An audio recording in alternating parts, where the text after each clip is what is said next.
因为出家人他不是圣人呐，他不是圣人呐，对不对？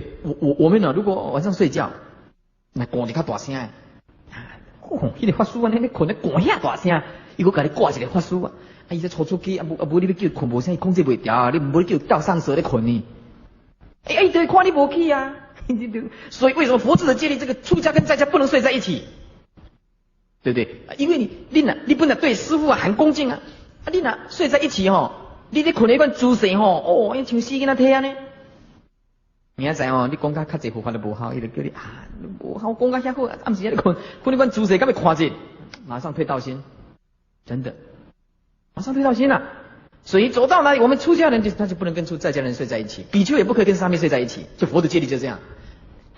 本来这个沙弥就是以前的佛在世的时候一个沙弥这就对比丘很恭敬有一次这个比丘睡觉了，那比丘睡觉的时候，因为他们只有披袈裟，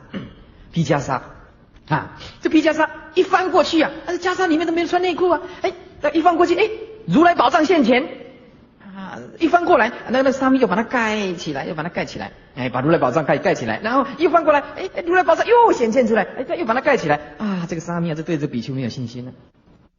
可是这个又不能控制睡觉了，没办法了所以这连这个信心根本戒要守，再来就是积贤戒要持。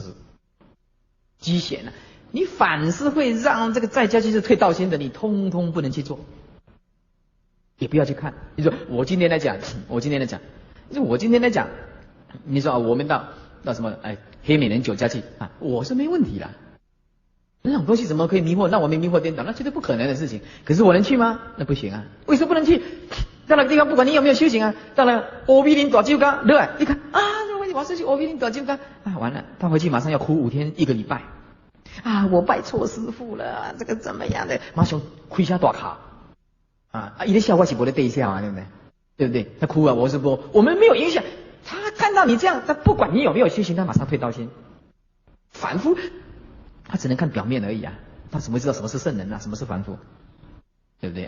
哪有是这样一个阿毗林大酒家就把我们迷惑颠倒？那可能就是我们很清楚是我们个人的问题众生不行所以这个积贤应当远离，就是一定要远离这些积贤。